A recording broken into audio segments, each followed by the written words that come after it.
Hello everyone, happy Monday. I apologize for I had a tripod and I have a new phone and my phone doesn't fit in the tripod. So it's a little bit of a different setup than I'm used to, but hopefully it still works. So I'm so excited for you to join me today in the only way that we can safely talk in our current world. Life is a little bit different for everyone on the planet right now.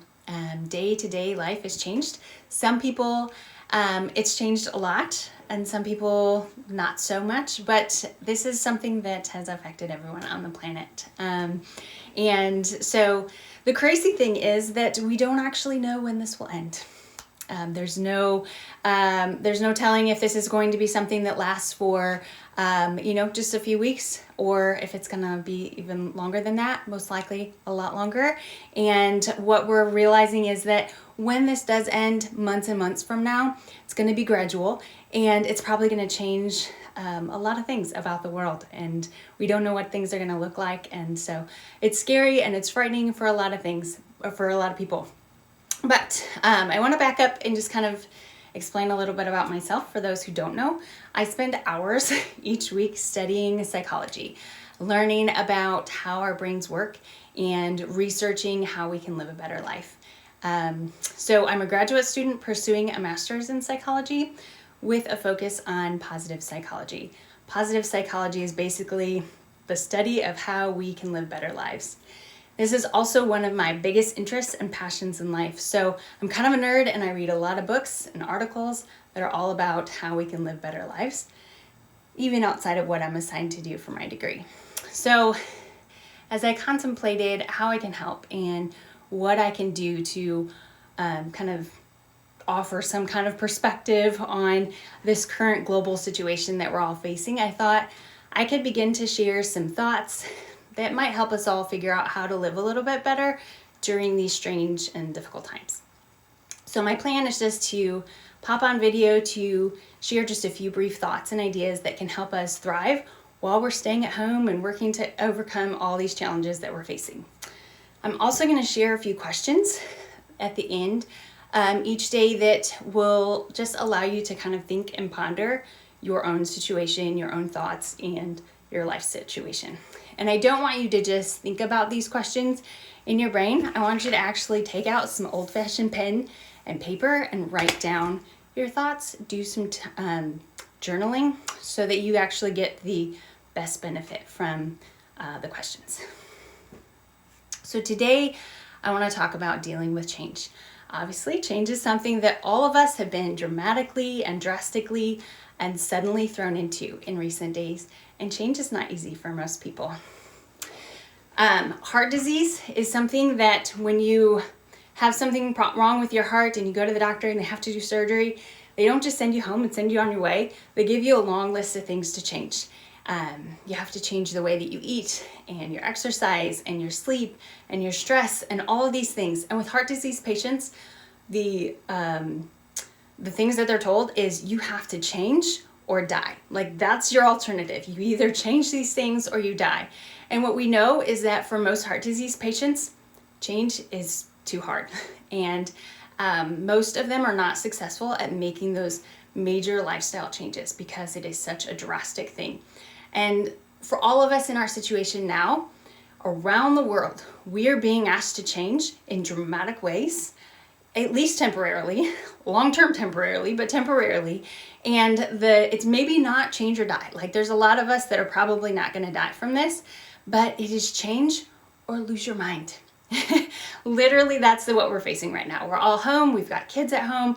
We're being called to do things differently and teach our kids and work at the same time, or not work and deal with the financial ramifications. And all of these things are making us face the reality that if we don't change, we're going to be stuck in our houses with all this stuff going on and lose our minds. And we want to avoid that. So that's what I want to talk about today. And so in the world of change management, when they research how to effectively make changes in our lives and organizations, they found that there's 3 approaches to change that rarely work.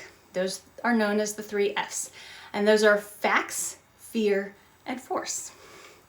And right now we have a whole lot of facts, a whole lot of fear, and a whole lot of force that are causing us to change. And we're all being led by facts, fear, and force. And it's making us go crazy and lose our minds.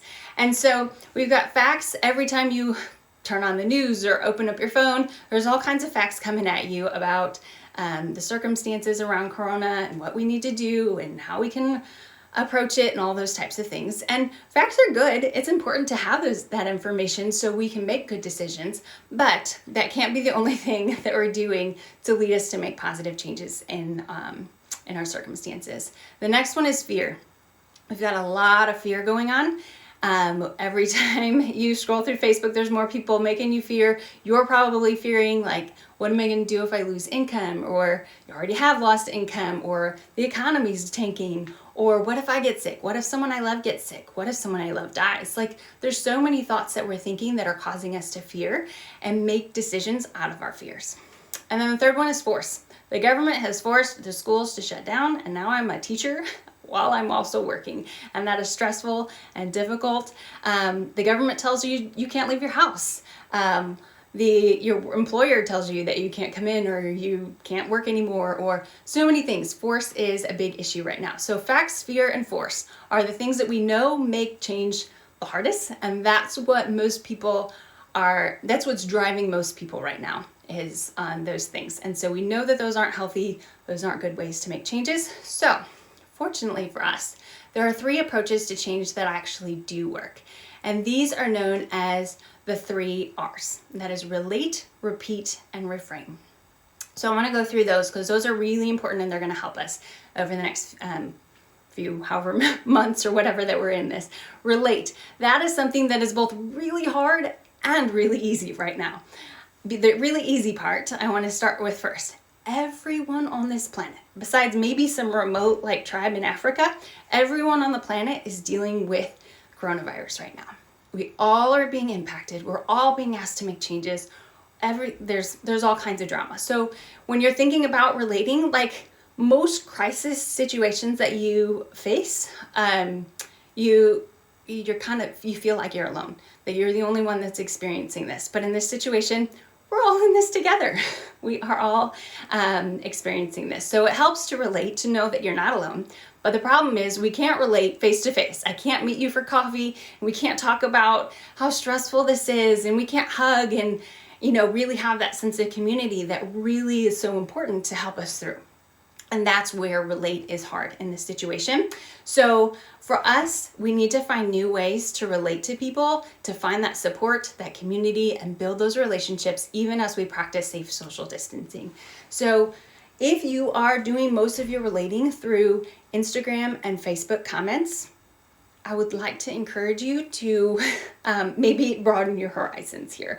While it's great and wonderful to have Instagram and Facebook, we need to have deeper and more meaningful relationships. So use text messaging and FaceTime and Zoom and all the different avenues. We have great technology now that we can communicate and have relationships with each other. Last night, some of my extended family members got on a conference call. It felt very businessy, but cousins and aunts, and we all got together to just talk through where we're all at, what we're doing, what changes we faced, and those kinds of things to just relate. And I feel like more connected, like I know more about them right now than I usually do, just because we usually don't have those kinds of conversations. And we're gonna next time do it on Zoom so we can see each other. So find creative ways to relate and to have that community. If you've got a small group through your church, or you want to start a small group, do it through Zoom or FaceTime or something like that, so that you can still have those community type of things. So you're just talking like you're talking over coffee, but talk face to face through a video instead. So relate is the first thing that we want to do to help us manage change. The second one is repeat. So our brains, I'm going to give you like the real dumbed down Tracy version of how our brains work. So we've got, think of your brain as kind of like a roadmap. And there's certain things like pathways that your brain goes on all the time. And your brain, without thinking, you know how to get to work. You don't have to think through that. And so it's kind of like a super highway for those thoughts and those activities that you do all the time that your brain doesn't have to think about. It builds super highways. And then there's some that you do occasionally, and those are kind of whatever roads. And then there's the off roads and a bunch of other space. So what's happening right now is that everything is new and different, and all those super highways that our brains have built over the years are no longer working. They're road closed, dead end. We can't go down those super highways. And so our brains are freaking out because there's nothing reliable, nothing normal that it can go through, and it makes our brains really uncomfortable.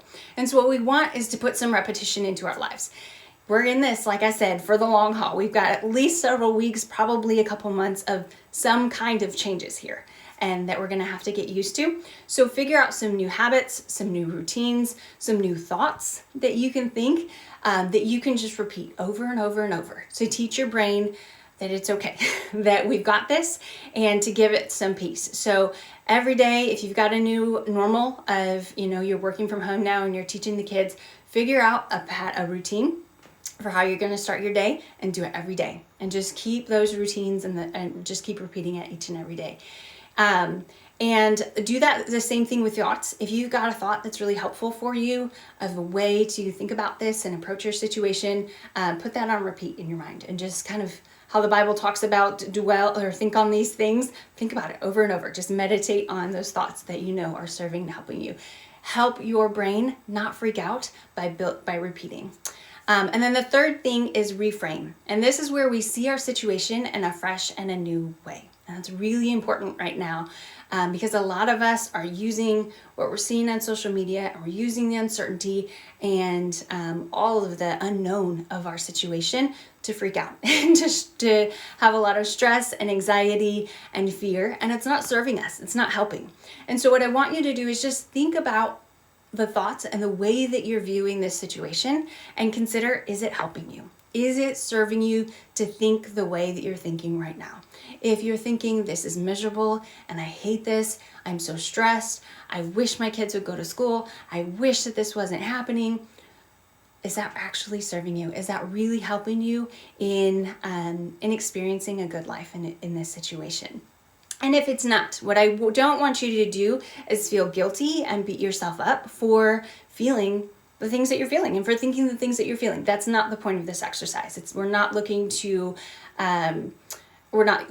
condemn or feel shame or guilt. We're just looking to get curious. What actually is happening in our brain, and what can we do to control it? What can we do to make things better? And so how can we then change the thoughts that we're having and reframe to see our situation in a fresh way? So just take some time to consider, is it serving you? And if it's not, what ways can you think about it that actually would serve you? So relate, repeat, and reframe. Those are the three things. So find some community, find some support, build those relationships, even in unique and creative ways as we deal with safe social distancing. Repeat, get yourself on some new routines and new thoughts and new habits and new patterns so that your brain isn't freaking out. And reframe, just see this situation in a new light, in a positive light, so that you can experience the situation as best as possible, and you can give yourself back some of the control that we feel like has been ripped away from us from the fear, force, and facts that are going on with the situation. So those are our three things that we're going to focus on: relate, repeat, and reframe.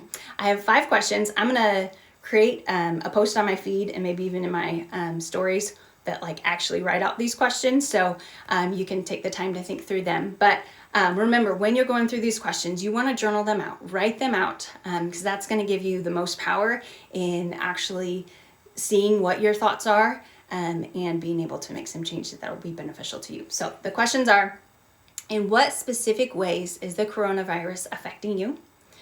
What are your thoughts about the coronavirus and the ways it has impacted your life? So this is where you're just going to list out all the good thoughts, all the bad thoughts, every thought you're having, whether it serves you or doesn't serve you. Just write out all the thoughts about how you're being affected about this. The third question: how could you reframe some of those thoughts that might not be serving you to see your situation in a fresh way? So highlight the ones that are good and keep thinking those, and then cross out the ones that are not serving you and rewrite them in ways that are serving you. The fourth thing to do: what can you do today to find support, community, and relationships as we practice social distancing? And then the fifth thing: take some time to write out some new habits and routines you could implement to help your brain be more at peace in the coming weeks. So those 5 questions, think through them, relate, reframe, and repeat are the things that we want to do, and stop focusing on the facts, fear, and force of our situation, so that we can experience all these changes and all this crisis situation in a more positive light, and actually figure out how we can thrive and live good and happy lives, even in the midst of all this. So I hope you enjoyed that. I hope it was helpful. My goal is to come on here a few minutes a day aroundish of noon, at least Monday through Friday this week. So I'll share something new and some new questions each day. So thank you for joining me. Have a great day.